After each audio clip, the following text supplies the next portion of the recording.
bonjour à toutes et à tous. Comme promis il y a quelques semaines sur le groupe Facebook, je vais commencer les vidéos pour vous expliquer chaque étape du projet.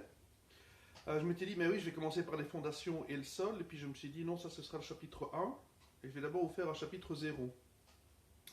Un chapitre 0 pour un peu vous rappeler la philosophie du projet. Et je trouve que c'est important pour les personnes du groupe qui sont soit issus des groupes d'autonomistes, soit des groupes habitat insolite, habitat léger ou autres.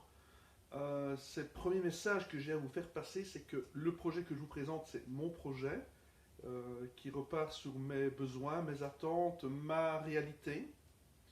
On en parle souvent en permaculture. Ouais, ça c'est pas permacole, ça ne l'est pas. Ben, la première chose, c'est dans la permaculture humaine, à mes yeux, c'est de partir de ce qui existe, de l'observer, et par rapport à nos attentes, à nos besoins, de voir comment on va y répondre. Donc c'est pour ça que je me suis embarqué dans l'autoconstruction d'un chalet en matériaux naturels. Et la première étape que j'ai faite, c'est que on est ici sur un terrain qui appartenait à mes grands-parents, voire plus haut à mes arrière-grands-parents. En tout cas, on est remonté jusqu'à juste avant la Belgique dans nos recherches. Et donc j'ai fait venir un géobiologue qui a donc fait la carte énergétique du terrain. Et ça, je vous mettrai un exemple de la carte où vous verrez, en fait, il y a à la fois les réseaux Hartmann, Curie, si vous voulez, lisez, renseignez-vous sur le sujet, mais donc très schématiquement, la Terre, un pôle nord, un pôle sud, une énergie électromagnétique qui passe de l'un à l'autre, c'est comme ça que nos boussoles fonctionnent, et donc ces courants électromagnétiques, ils traversent la Terre dans tous les sens, et donc un des avantages de faire venir un géobiologue, c'est qu'il va vous faire cette carte énergétique, et donc le chalet là, le maquis là où je l'ai placé, c'est dans un lieu énergétiquement neutre.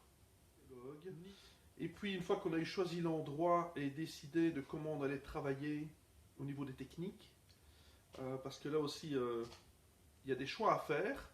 Est-ce qu'on part sur du poteau-poutre? Est-ce qu'on part sur de l'ossature bois? Est-ce qu'on fait de l'isolation paille ou autre? Moi j'ai pas une réponse qui est la bonne.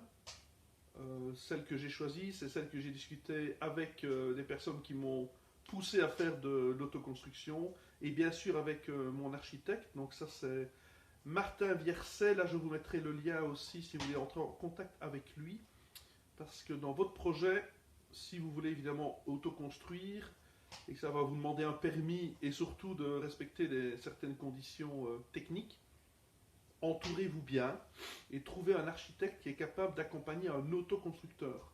C'est primordial. Et donc dans toute cette réflexion, on est parti sur un chalet sur pilotis.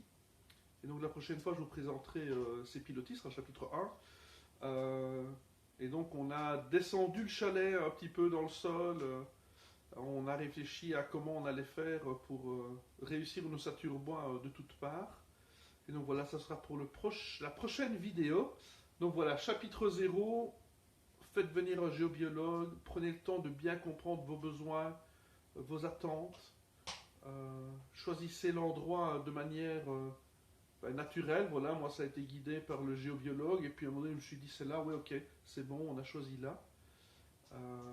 Et après, que ce soit un dôme géodésique, une yourte, un chalet ou autre, voilà, prenez le temps de trouver ce qui va vous plaire le plus. À bientôt!